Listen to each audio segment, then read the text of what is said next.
All right, so welcome into the KLFY sports blog, and we're going to talk a little about the weekend. A lot going on this weekend with the Raging Cajuns. That's where we'll start. And the Cajuns 6-1, 4-0. Coach Hudd got them rolling, Jeff. Well, they're playing great football now on special teams, on defense, on offense, and it's really been a big surprise. I don't think a lot of people thought they would start out 6-1, the best start in Sun Belt history. But right now, he's trying to keep the pedal down and keep them focused. We said at the beginning of the year in our special, the Kent State game would be the difference. And right now, the sky's the limit. I said 6 or 7 games, 5, 6, or 7, depending on that Kent State game. And look, they're right there. It's the best start since 1976. They went 8-0 that year. And, their defense playing very well. Only allowed 108 yards in the second half of the North Texas game.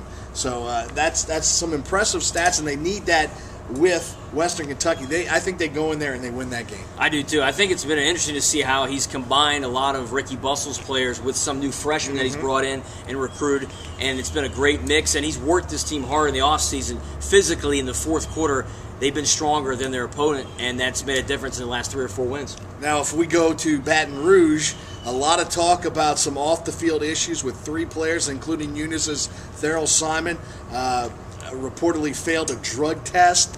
LSU, of course, and Les Miles not going to comment about it. They say it's an internal thing. Does this affect the Tigers Saturday against Auburn? Well, I think they'll win the football game because they're so deep this year and they're super talented. But at the same time, you had the Jordan Jefferson situation. Right. Now you have this. Every distraction they don't need off the field, they're getting in a season when they have a legitimate shot to win the national title. Now, the game coming up in 2 weeks against Alabama is huge. Will these guys be eligible for this game, or will they be suspended for the Bama game? Rumors going around that they'd be suspended for 2 games. I think that is just a rumor. I think they'll be back. In my personal opinion, I don't think you can keep them out of the Alabama game. You know what you do? You say 2 weeks.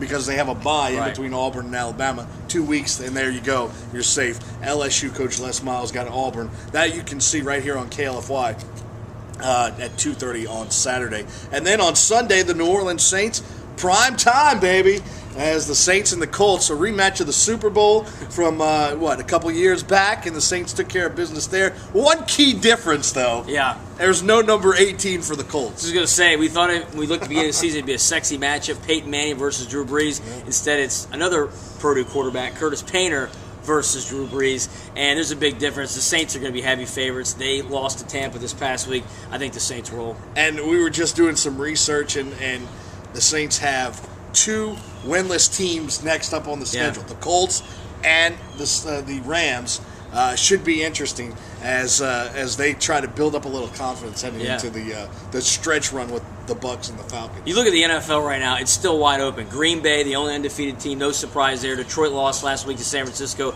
but this is a wide open NFL right now, and the Saints are right in the mix. It's just a matter, I think, of their defense is the only thing that really worries me at this point. Looking forward to it. I'll be at the game Sunday night and have a complete report on Monday for you as things wind down. For Jeff, I'm George. Thanks for watching, and we'll see you next time.